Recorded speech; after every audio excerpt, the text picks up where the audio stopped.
Oh,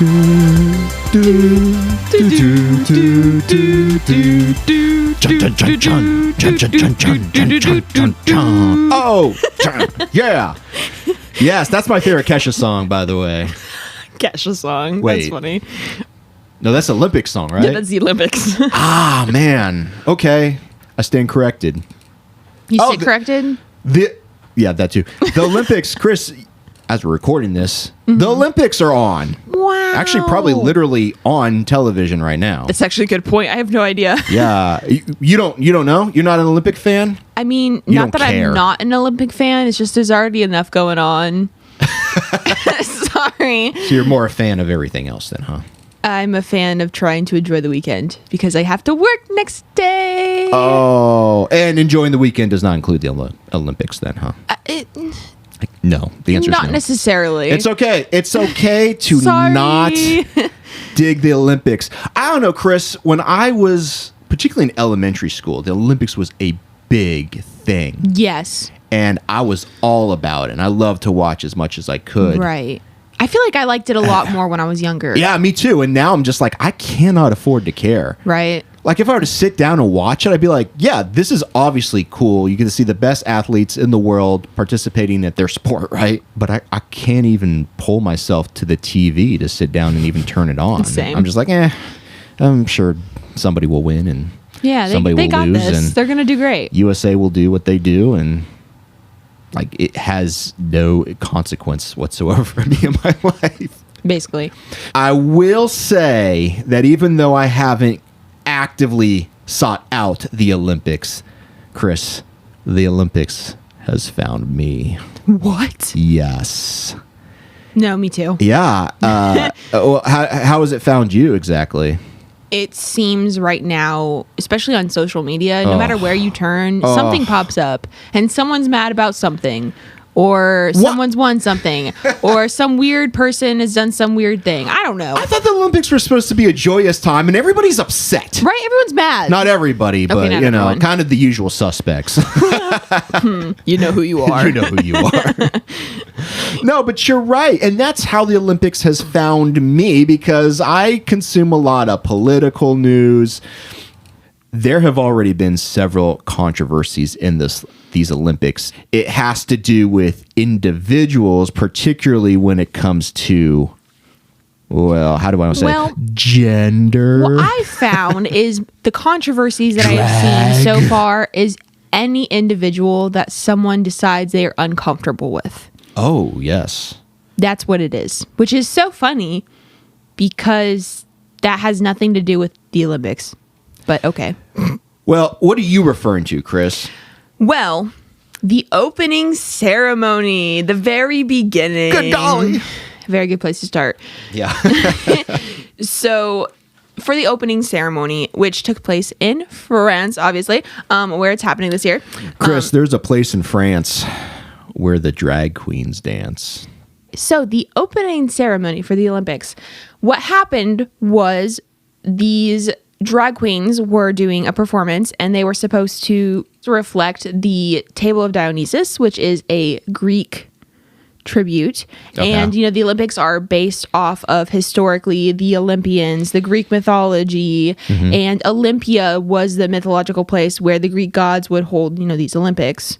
So that's where the Olympic word comes from. Well, that makes a lot of sense. So this was, for lack of a better word, show to pay tribute to the origins of the Olympics. Yes. And for the opening ceremony. The Olympics. right? It makes sense if you think about it. Gee But willikers. there was a scene that was a long table with different individuals from Greek mythology displayed, and people thought that it was meant to be referring to the Last Supper painting of Jesus and the disciples. Okay. And that got people angry. Yeah. You know, I didn't see it live because, again, not watching the Olympics really. But I did see pictures, and I heard the outrage immediately after it happened. That's how I became aware of it. Same. And, you know, I was like, well, first of all, just like anything else in life, my initial response was, is that true? Because, I don't want to paint with a broad stroke here, but a lot of times when the individuals that are going off about something being bad or attacking them or sinful or you gotta look an from abomination, your own my first response is like, do they have their facts right? Right. Is this true? On Instagram, one of the accounts I follow is LGBTQ, and they had posted a response to, and let's just say who they were, largely the conservative Christian movement. Yep. Individuals were offended and say, well, this is a bunch of drag queens mocking Christianity, and particularly doing so as by if these virtue, drag queens were going out of their way to mock Christianity. Yes, they hate Christians so much because, I don't know, fill in the blank, but they decided that this was how they were going to mock Jesus. And the Christians were not having it. And, it's kind of like what you were mentioning earlier. That's not what it was at all. No. But, lo and behold, Christians, being very as egocentric as they are, made it all about them and who they are and their religion. And it's like, nah. So LGBTQ posted this, and I'll link to it in the show notes so you can check it out if you want. And they said, if drag queens at the Olympics offends you, maybe get a life. Oh, that's not nice. And it says instructions inside. It says, anti-LGBTQ plus conservatives are absolutely beside themselves about the dragtastic. Ooh, is that a word? It is now. It is now, folks. The dragtastic opening number at the Olympics, which they claim was a desecration. That's so aggressive. Of Da Vinci's late 15th century painting, The Last Supper. By the way, have you seen that painting, Kris? Yeah, I think it's very funny that they're so mad about it when this painting wasn't like even a historically accurate version. It's not at all. Jesus in it is white.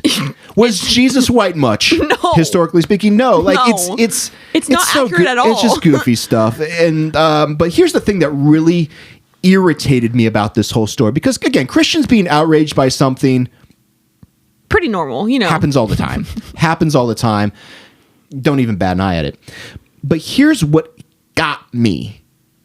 Former US President Donald Trump, and it's not even just about him, but he called the performance a quote unquote disgrace.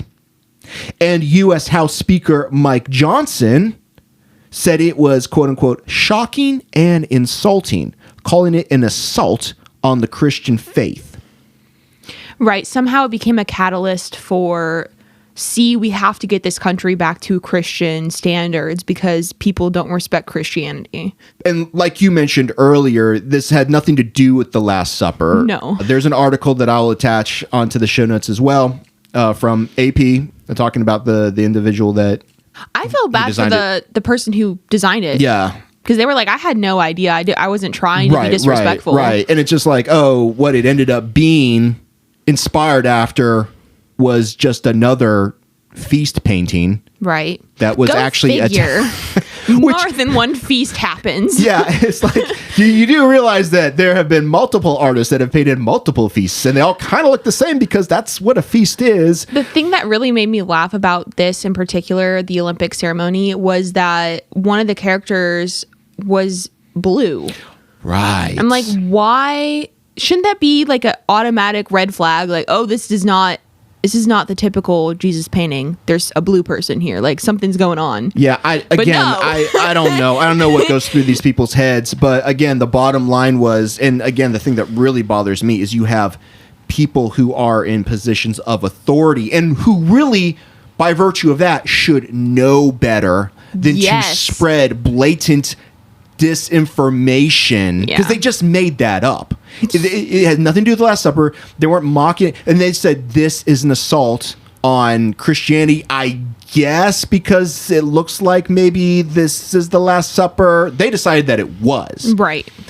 And to me, that's so incredibly dishonest, for one, but it's also represents, I feel, so much of what humanity is in 2024. This kind of fact-free age of rage. Fact-free rage? Yeah, you can just kind of make something up just to get people angry about it. And a lot of people won't challenge it. That too, but it also serves your agenda, which is why a lot of people won't. I see. Okay. Won't challenge it, because your agenda is somewhat their agenda, or at least you are playing to their bias or their beliefs or whatever. And people just go off on others, and it's usually, in this case, punching down, right? Yes. Punching down on people based on unverified, inaccurate observations. And these people were making, well, I would say, very bold statements, right? Yeah. That were factually wrong. We can't live like this. No. And again, these are people that should know better, but they're behaving as if they don't, and they're spreading complete disinformation. Like so many other things, there's a lack of knowledge around the Olympics, like what they are, where they come from, and also I would say drag in general. Yes. But again, you just have a bunch of bad actors spreading this hatred disguised as righteousness. Honestly, as I was kind of watching all this drama around the opening ceremony, at least there's some other things that we'll get to later in this season, talk about how people were outraged by the Olympics. It reminded me of a video that I saw on the old YouTube. My fave, my love. Okay. But this video is really the catalyst for the topic of this season of Talus Slopes, season 2, which we are calling the trans community and Christianity. So, Kris, you and I, we found that when it comes to understanding and interacting with the trans community, that there's just a tremendous lack of fact-based conversation happening. Yeah, it's really depressing in a way, and just, if not depressing, just aggravating how even just the Olympics opening, it just got buried in all of these lies and deceit and all of this hate. Yeah. And the beauty was lost. And right. All the dirt. And in order to find out what the truth was... No. Stop. What is dirty? They made it dirty, Kris. In order to find the truth and discover like what the actual intention was for the creators and for the drag queens who were part of this opening ceremony, you have to be able to dig through all of that dirt, be able to get through all the lies and the misinformation, and it makes it a lot harder to get to that point. So unfortunately, you see a lot of people just stopping without being able to get to the truth because it takes so much effort. Yeah, and help me if I'm wrong, but I think that from what I've researched about the opening ceremony it was intended to promote things like unity and inclusion and rejection of violence. I saw that too. It was supposed to be like lost. Right. That's what I'm saying. Like everything that is supposed to be beautiful and unifying is lost under all this hate and just misinformation, lies, and you just miss out on something so beautiful. And it reminds me so much of how conversations, understanding the trans community, it just goes so much of the time. Yeah. In order to have conversations that actually deal with the truth and the beauty of the trans experience, you have to get through all of this dirt, all of this lies, and all of these misinformation and these things that people have heard over and over again that they believe are true just because they've heard it. Yeah, absolutely. And so that's what we're going to do, right? In this season. Because you and I, we believe that we have to be having honest and fact-based conversations about helping people, and in this case, the people from the trans community, right? Right. And conservative Christians seem to be generally opposed to doing this. Right. And okay, so we want to call that out, but also push back on their rhetoric and their ideas with actual facts and critical ways of thinking about what's happening around us. So we want to use this season to dispel myths about the trans community and provide credible and fact-based information so that you can actually become, number one, a better person, but also potentially an ally. Right. To a community that needs allyship right here, right now. Yeah, especially right now in this day and age, there has been a lot of pushback on the trans community. So crazy. And it's really scary and it's really hard. Yep.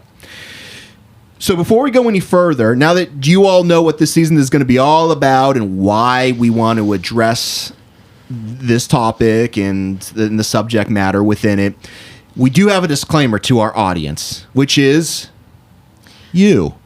Yeah, what do you know about that? Those of you that are listening to this. So if you're a Talus Slope regular, aka A Slopey. You still hate it, Kris? I kind of still hate it. Yes. I'm trying. Yes. It's growing on me a little bit. A nickname for our fans wouldn't be good if it wasn't at least a little bit cringy. But again, if you're a Slopey, a regular, you're just going to get more of the same takes and posture from us as the first season. We offer no apologies on that. No. We are who we are. We do what we do. We say what we say. If it's a mistake, we're going to make that right. We'll make it right. The purpose is to give information and to challenge beliefs that have been harmful. There you go. So if you don't like it, don't listen. If you are a new listener and you fall into the category really of our target audience and you're questioning your beliefs and you're looking for honest and straightforward approaches to tearing down old ways of thinking in a manner that's fast, quick, efficient. Yes. Well, then welcome, because that's what we do around here. We don't want to waste any time getting you closer to better ways of thinking. If you are a conservative Christian listening because you want to get challenged on your beliefs or for whatever reason, we welcome you. Yes. We welcome you. We will say some things that will be blunt and hopefully not too offensive to you, but we're not going to coddle anybody here. Nope. If that's what you need, okay, that's fair, I think. Yeah, there's some great resources out there. This is probably not one of them. Yeah. We'll link in the show notes to at least one of those resources, because what we're going to do is a little bit more aggressive. And if you can handle it because you've already made the decision to start listening to this, then keep on going with us. We do care about you. We do care about your journey. It's just that we're kind of at our wits' end in a lot of cases as far as how we're addressing this stuff. So, but after all you conservative Christians, you believe in tough love, right? Right.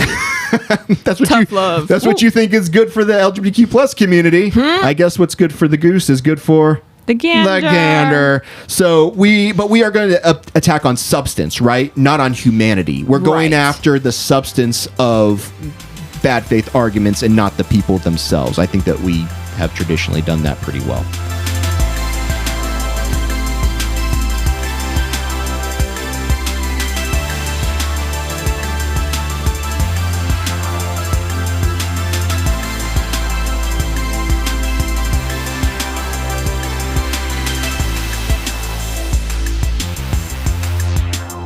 Okay, so why we've already alluded to this a little bit, but why did we decide to tackle this topic for our second season? Well, I already mentioned I watched a video, and it was really part of a series of videos from a conservative Christian ministry called Christians Engaged, and I will link to that particular video in the show notes. But I'm not gonna lie, this was a tough one for me to watch for sure. This particular video is called Dr. Conrad Vine on combating transgender ideology. This was part 4. I have watched the previous 3 episodes.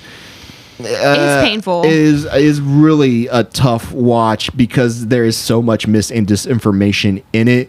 Again, we're going to address a lot of that. You do not need to watch this series, but I will link to the series. But particularly what we're really going to be addressing in this season are a lot of the points made in this part 4 episode, which they entitled Transgenderism and Gender Theory. So again, a lot, if not all of the stuff that we talk about in this season comes from this video. So if you want to get yourself brushed up on what the talking points are, you can go ahead and watch this before you listen to the rest of this season.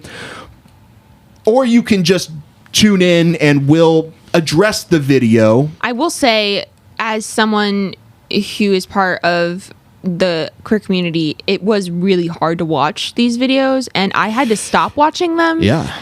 Because it was so outright hateful. So if you are going to watch these videos, please make sure you are in the right mental headspace, especially if you are part of the community.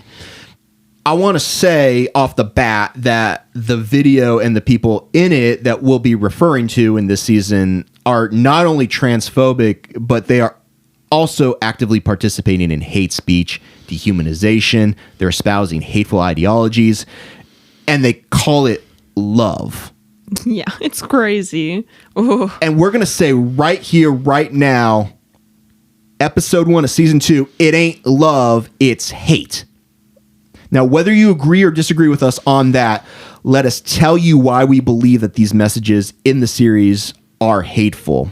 And I don't think that this should be a point of debate. No. Number 1, because they frequently use a term that is a derogatory term. That's transgenderism. Right, which is funny because they changed their titles to trans ideology, but as soon as you start the video, the word transgenderism is used over and over and over No, again. it's actually even in the title of the video. Really? Part 4, Okay. Transgenderism Part 4. Okay. and gender theory. So it's a derogatory term and a dehumanizing term, but they have no issue even putting it in the title of the video. Right. Red flag. It really gives these people away when they use it. If you're not familiar with the term transgenderism, I have from glad.org a link that I'll put in the show notes where you can read up all about it and why it is a derogatory term, why it's a hateful term. The current usage of transgenderism, it really arises from anti-trans extremists who are seeking to delegitimize and dehumanize trans people by implying that being trans is an ideology rather than an identity, which is incredibly dismissive of who they are as human beings. In this case, the use of the term transgenderism totally demonstrates their hate and that they wish to eradicate anything quote-unquote trans. In pinning trans onto a person as an ideology, they can convey their disgust without appearing, by many Christians, to be hateful.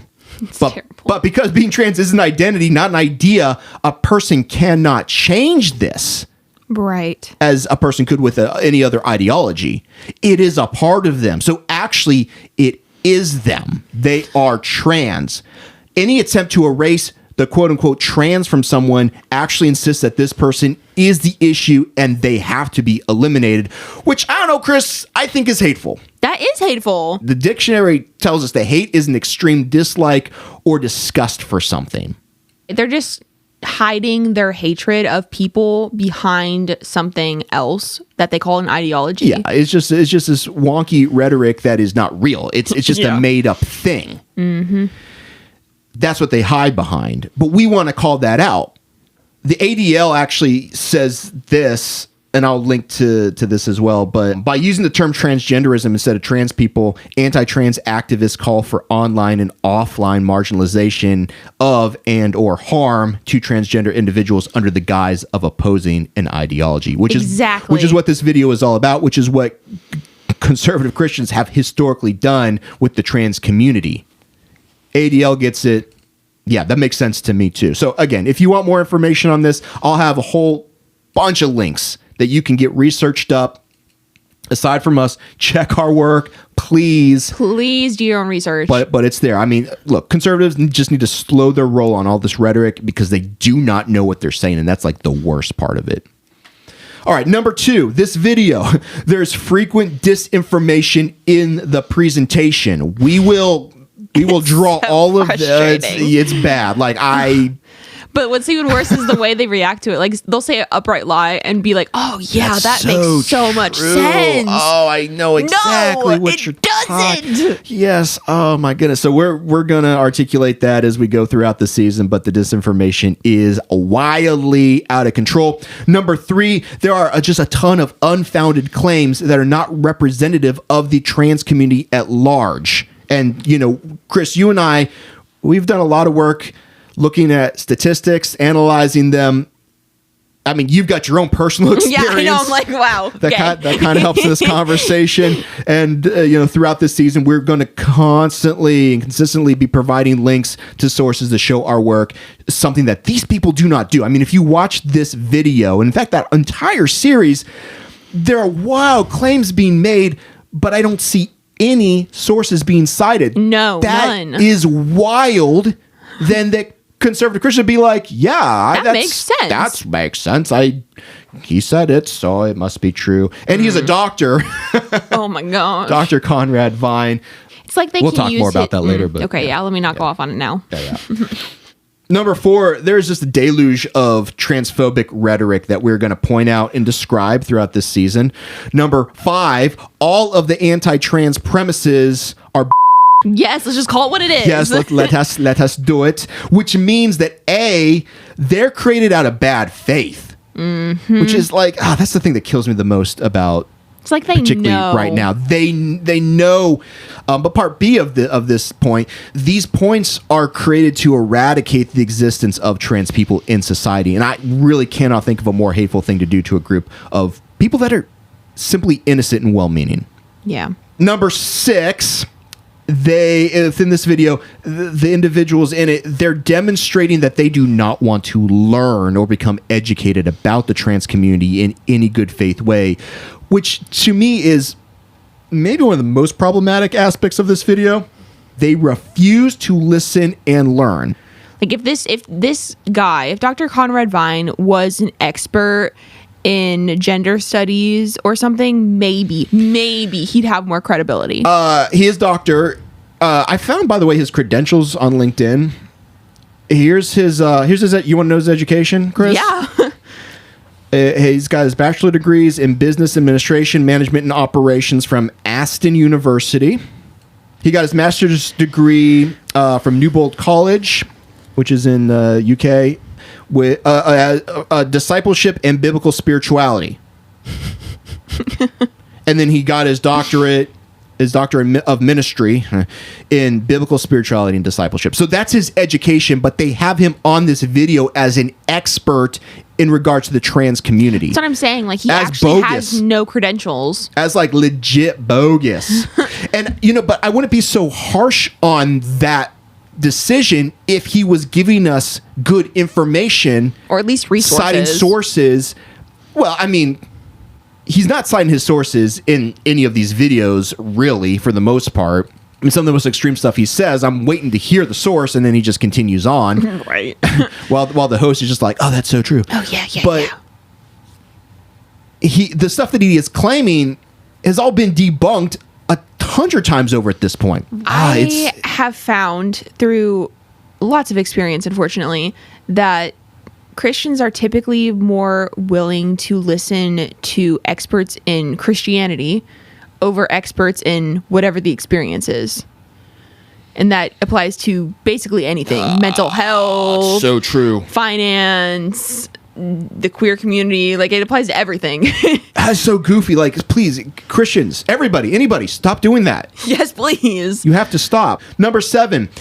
These individuals are not willing to extend trust to trans people that they are actually having an experience that differs from theirs. Right. And that they know who they are.